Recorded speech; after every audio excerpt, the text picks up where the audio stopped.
Le Yuka Mini de deuxième génération n'a plus besoin d'une antenne satellite stationnaire dans le jardin domestique. Cela accélère encore la mise en service et, pour certains, réduit aussi l'impact visuel dans un jardin à l'apparence naturelle. À la place, la navigation du modèle 500, qui n'est le plus petit qu'en matière de limite de cartographie, repose exclusivement sur 3 caméras assistées par intelligence artificielle, une caméra centrale à l'avant et une caméra de chaque côté de celle-ci, toutes orientées vers l'avant. Par rapport aux prédécesseurs, 300 types d'obstacles, au lieu de 200, sont désormais reconnus précisément pour ce qu'ils sont. Avec cette navigation visuelle seule, ce robot tondeuse reste toutefois uniquement adapté à une utilisation à la lumière du jour. Il n'évolue pas avec autant d'assurance que les systèmes combinés, qui utilisent en plus le procédé Time of Flight par laser et ou des données de positionnement satellite supplémentaires. Celui qui possède un terrain fortement ombragé, avec beaucoup de cimes d'arbres et de hautes façades, devrait donc plutôt se tourner par exemple vers le modèle spécial 800 avec dôme LiDAR supplémentaire. Celui-ci est plus cher uniquement en chiffres absolus, mais pas si l'on rapporte le prix à la performance de surface. Les lasers LiDAR fonctionnent en effet de manière fiable même lorsque les conditions de visibilité sont mauvaises pour nous, autour de l'obscurité et du brouillard. Contrairement aux données satellites, obtenues localement par un réseau d'antennes ou via Internet, les lasers ne sont pas non plus perturbés près des hautes façades de maisons ni sous des cimes d'arbres denses. Avec une bonne lumière du jour, le Yuka 500 peut toutefois lui aussi convaincre en matière de sensibilité. Il évite très activement et rapidement les peluches et autres objets similaires, même lorsqu'on les jette vraiment devant lui de manière assez surprenante. La détection des obstacles peut être réglée dans l'application sur les niveaux sensibles pour de nombreuses limites au ras du sol et potentiellement dangereuses, standard, pour des conditions normales ou désactivées pour des expériences sous surveillance.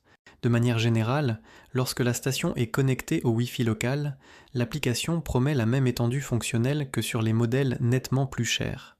Par comparaison avec le modèle standard 800, qui existe toujours en plus du modèle LiDAR dans la même taille, celui-ci dispose à son tour d'une navigation combinée composée d'une triple caméra et de données de positionnement Internet via un module 4G intégré.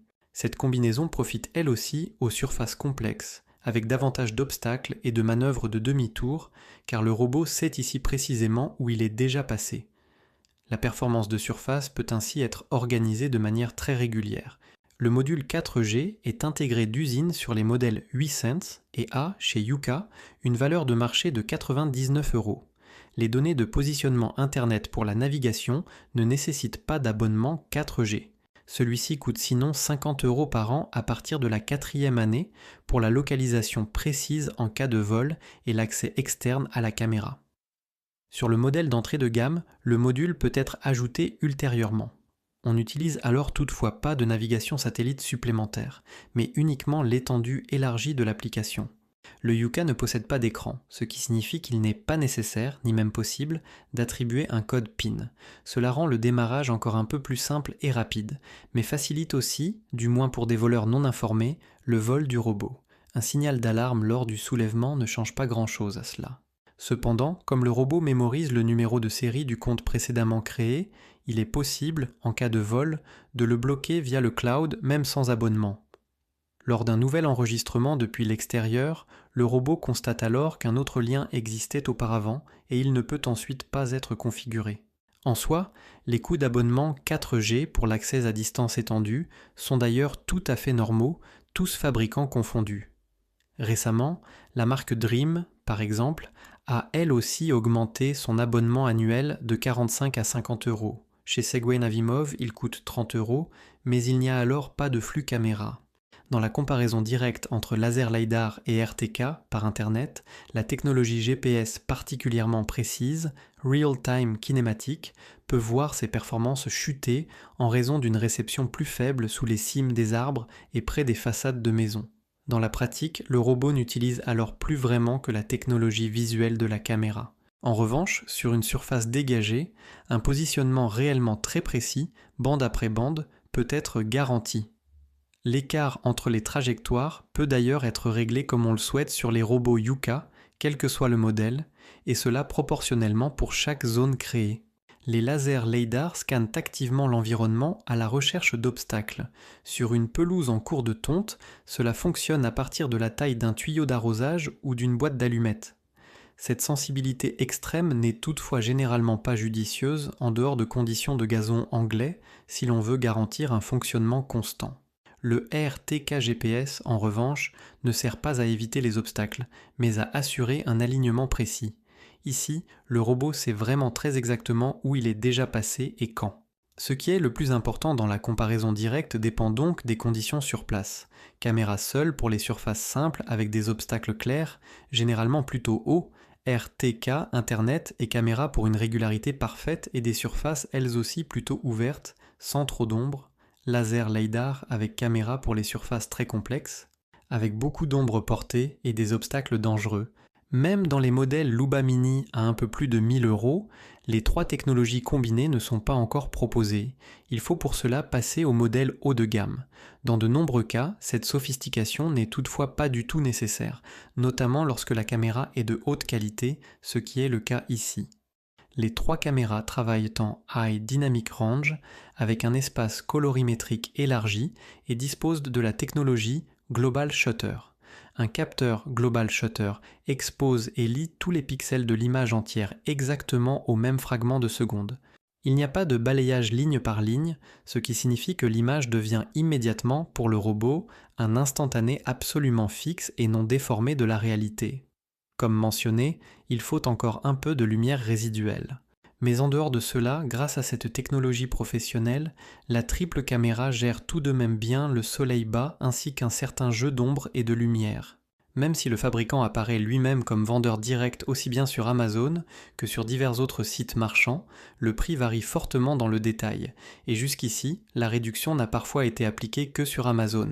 Avec la garantie A à Z proposée là-bas, qui va pour tout le monde bien au-delà de la garantie légale de 2 ans et provoque parfois, dans les milieux de vendeurs, seulement des hochements de tête incrédules, le client particulier y est donc, dans ce contexte, le mieux servi. Le prix public conseillé est de 899 €.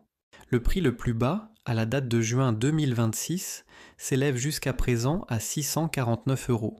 Le Yuka Mini 2500 est le bon choix lorsque son propre jardin est structuré de manière assez simple. Les limites devraient être clairement délimitées par des murs, des clôtures, de hautes terrasses ou des bordures de massifs. Et sur une surface dégagée, un système simple à caméra peut parfois même se déplacer plus rapidement, car il n'a pas besoin de mobiliser autant de puissance de calcul. La configuration se fait aussi vite que le permet l'état actuel de la technologie. Au début, il n'est même pas obligatoire de cartographier les limites extérieures. Grâce à la fonction Drop Move, on peut simplement lancer le robot au moyen du bouton sur le boîtier ou bien au choix via l'application. Au final, cela ne se recommande toutefois que pour des utilisations temporaires, par exemple dans de petits jardins devant la maison, dans des zones prioritaires aux limites évidentes ou dans le jardin du voisin pour une démonstration. En effet, aucune carte enregistrée durablement n'est créée. Il s'agit encore d'une fonction bêta, pensée pour de très petites zones à l'écart de la station de charge et de la carte, lorsque celle-ci resterait par exemple fermée par de hauts décrochements. Celui qui possède une surface très simple et n'a pas besoin de fonctions avancées autour des zones interdites ne peut malheureusement pas encore travailler de façon permanente avec cette fonction, car aucun planning automatique ne peut alors être attribué. Il faudrait donc relancer le robot manuellement après chaque charge par pression sur un bouton, puisqu'il s'agit actuellement d'un processus unique déclenché sur demande. Mais cela viendra certainement avec le temps, afin de pousser l'automatisation encore plus loin. Contrairement à la gamme Luba, aucun pare-choc avant ni latéral ne doit être vissé lors de la première mise en service. Le robot arrive prêt à l'emploi. Cependant, sous la station, 4 vis doivent d'abord être serrées à l'aide du tournevis cruciforme fourni. Ensuite, la station est fixée dans l'herbe avec les piquets de terre en plastique fournis et une clé Allen également présente, tout en étant bien sûr orientée vers la surface à tondre. L'application guide l'utilisateur tout au long de ce processus initial, court et agréable, sans omettre la moindre étape d'explication. Celui qui ne souhaite pas placer sa station sur la pelouse se voit également proposer cette possibilité en créant alors un chemin entre la station et la surface, ce qui est appelé canal dans l'application. Il faut toutefois se procurer soi-même les éventuelles chevilles à expansion nécessaires à la fixation, et la pelouse ne doit pas se trouver à plus de 5 mètres. Ce que l'on pourrait critiquer de manière latente, c'est la rallonge entre la station et la prise extérieure qui atteint, câble compris, un peu plus de 5 mètres. D'autres fabricants fournissent souvent un câble de 10 mètres. Dans la série Yuka, même en remplacement, on ne peut acheter que des variantes de 5 mètres. Celui qui souhaite influencer le plus individuellement possible le fonctionnement devrait donc absolument faire cartographier les limites extérieures au début. Pour cela, le robot doit aussi être connecté au téléphone par Bluetooth. Avec un point de départ et un point d'arrivée à la station de charge qui doit être connecté au Wi-Fi, il peut soit cartographier automatiquement la pelouse, ce qu'il faut toutefois surveiller, soit être piloté directement au moyen du curseur de commande de type joystick. Cette dernière option est recommandée en présence d'obstacles exigeant au ras du sol ou de plantes qui dépassent dans la zone, même si ces éléments devraient plutôt être traités à l'avance. Les limites douces vers les parterres de fleurs et de légumes devraient être longées à une distance d'environ 15 cm. Les bordures franchissables sans danger, comme les surfaces en pierre ou en béton, peuvent en revanche être dépassées volontairement à ces endroits d'une demi-largeur de boîtier. Dans ce cas, il est ensuite possible d'y garantir une coupe réellement sans bord résiduel, sans devoir encore jouer avec l'application. Le décalage au niveau des limites extérieures peut toutefois également être ajusté dans l'application. Sinon, le robot tondeuse possède un plateau de coupe fixe et central, ce qui rend inévitable une bordure d'environ 10 cm le long des limites extérieures élevées. À l'intérieur de la surface, en revanche, la distance se réduit près des limites hautes, car le robot les approche depuis plusieurs angles. Il faut définitivement souligner comme un point positif la présence de 5 lames. Il y a donc 5 coupes par rotation du disque de coupe, ce qui conduit à une meilleure régularité par rapport au standard de 3 lames. L'application est exactement la même que celle des modèles haut de gamme coûteux, ce qui permet de profiter d'une personnalisation très complète.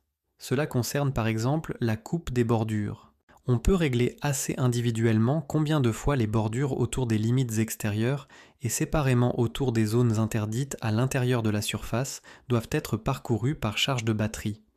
Aux limites extérieures, 0 à 4 passages sont possibles. Dans la zone des zones interdites, 0 à 3. On peut également définir si les bordures doivent être traitées en premier après le processus de charge ou à la fin. Celui qui souhaite, en début de saison ou ponctuellement, faire entretenir uniquement les bordures de la pelouse peut également le demander via le point de sélection, périmètre uniquement dans l'application. On se trouve alors dans le mode de trajectoire de coupe qui propose des solutions élégantes autour du contraste en damier. Mais si sa propre surface s'approche assez fortement de la limite de cartographie de 500 m², le mode zigzag éprouvé est le meilleur choix pour obtenir rapidement un motif de coupe régulier. Le parcours zigzag adaptatif est ensuite l'extension intelligente dans laquelle le robot optimise automatiquement et de manière autonome l'efficacité dans chaque zone. Celui qui ne possède qu'une seule surface continue n'a pas forcément besoin de l'activer. Par ailleurs, même cette gamme de modèles économiques propose déjà des petites fantaisies autour de motifs en 3D avec forme et texte personnalisés. Les zones interdites peuvent d'ailleurs être créées aussi bien selon le principe de la boucle, avec un point de départ et un point d'arrivée, qu'au moyen de coins à tirer dans l'application. Cette dernière option était auparavant un réglage fin supplémentaire, et il fallait d'abord toujours effectuer physiquement le contournement. Désormais, les deux possibilités existent dès le départ. Les zones interdites concernent les îlots d'obstacles à l'intérieur de la surface, tandis que la clôture virtuelle est une manière élégante de se montrer particulièrement prudent par endroits le long des limites extérieures. Cela peut concerner l'entrée de cours adjacente ou une limite ouverte vers le voisinage ou vers un espace public. Il existe en outre le mécanisme inverse. Via l'onglet « Zone sans obstacle », on peut dessiner explicitement sur sa carte les endroits où le robot doit absolument travailler s'il éprouve parfois des difficultés dans sa prudence et son hésitation au niveau de meubles de jardin posés sur la pelouse, de pissenlits hauts ou d'îlots de végétation. Sa carte peut d'ailleurs toujours être affichée au choix sous forme virtuelle dessinée ou avec de vraies données satellites du fournisseur Mapbox. Cette dernière option présente parfois l'avantage de pouvoir trouver et marquer plus rapidement, dès le début, des obstacles comme zones interdites. Cette fonction est accessible à tous, car les données satellites de la carte sont fournies ici via la connexion Internet de son propre smartphone. Par rapport au Luba, il n'y a pas de transmission intégrale. On trouve 2 roues arrière motrices et 2 roulettes directionnelles à l'avant. Les roulettes directionnelles sont particulièrement faciles à manœuvrer et le robot, avec moins de 11 kg au total, est particulièrement léger. Cela ménage la couche végétale, y compris dans les passages plus sollicités et sur les jeunes pelouses. Ce dernier point est plutôt absent sur les grands modèles Luba, avec leurs chenilles un peu plus dures à manœuvrer et un poids supérieur à 15 kg. Le demi-tour peut être réglé entre une élégante rotation sur place à point zéro et une manœuvre en plusieurs points. Cette dernière est particulièrement douce pour la pelouse, mais elle n'est en réalité pas nécessaire avec le Yuka. La capacité de pente de 45% à l'intérieur de la surface et de 20% directement au niveau du périmètre de bordure peut simplement être classée comme moyenne. Les roues arrière possèdent des crampons utiles et la capacité de franchissement vertical d'obstacles, par exemple autour de racines d'arbres et de pierres de champ, est de 3,5 cm. Avec le Luba, il s'agit en pratique d'1,5 cm de plus. Un robot à transmission intégrale peut bien sûr se libérer plus sûrement de creux profonds. Ici, cela dépend en partie du fait qu'une roue arrière motrice tombe dedans ou qu'il s'agisse d'une roulette directionnelle sans entraînement propre. La hauteur de coupe se règle uniquement manuellement, de manière centrale, au moyen d'une molette sur le boîtier, tandis que les modèles premium permettent un réglage électronique via l'application. Comme cela ne joue généralement plus vraiment de rôle après la première configuration, ce point sera négligeable pour beaucoup. Concrètement, la hauteur de coupe peut être réglée par palier de 0,5 cm, entre 2 et 6 cm, en appuyant sur la molette, en la tournant, puis en la laissant se réenclencher automatiquement. Par ailleurs, sa propre pelouse peut, si on le souhaite, être divisée en jusqu'à 5 zones individuelles et reliée presque partout par des chemins, bien sûr sans rebords extrêmes ni trous. Le chemin doit mesurer au moins 1 mètre de large, même si le robot peut tondre des passages nettement plus étroits. Il suffit alors de guider une fois le robot à l'endroit correspondant, puis d'enregistrer ce passage. Ensuite, les zones peuvent recevoir différents motifs de coupe, planning, vitesse, écart de trajectoire et consignes individuelles pour la coupe des bordures. La sensibilité de l'évitement des obstacles peut elle aussi être adaptée individuellement pour chaque zone. Conclusion. Le Yuka Mini 500 de deuxième génération est le bon choix pour les pelouses structurées simplement et pour l'entretien à la lumière du jour. Des obstacles peuvent être présents, mais la situation ne devrait pas être extrêmement complexe ni accompagnée d'un ombrage supplémentaire important. Il présente divers avantages, comme son faible poids de moins de 11 kg et ses dimensions compactes, avec une largeur d'un peu moins de 42 cm. Ce robot tondeuse ménage systématiquement la couche végétale, même lors de la rotation à point zéro, ce qui, chez le grand frère de la gamme Luba, a déjà provoqué plus d'un agacement. En outre, il passe au quotidien par des passages étroits à partir d'une largeur de 55 cm, tandis que la moyenne se situe plutôt entre 60 et 80 cm. Le Yuka convient donc finalement de manière vraiment idéale aux petits jardins étroits. Parmi les points forts figure également la configuration rapide, malgré une application très étendue et riche en détails si on le souhaite, le disque de coupe équipé de 5 lames au lieu de 3 pour une meilleure régularité, ainsi que la protection IPX6. La station comme le robot sont ainsi protégés contre les jets d'eau, mais pas contre le nettoyage haute pression. Le dessous du robot peut donc être rincé sans détour au tuyau d'arrosage. La détection des obstacles est bonne malgré le système à caméra seul. Celui qui ne la règle pas de manière trop sensible n'aura pas non plus de problème avec les îlots de végétation qui apparaissent, ce qui était un sujet avec la première génération. Une performance durablement élevée est en outre assurée par la batterie remplaçable séparément, dont le prix public conseillé est de 199 €, même si cela ne devrait pas devenir nécessaire dans les premières années. Nous espérons que cette vidéo t'aura aidé. Si c'est le cas, tu peux nous soutenir en achetant ton robot tondeuse via l'offre Amazon liée sous la vidéo. Merci et à la prochaine.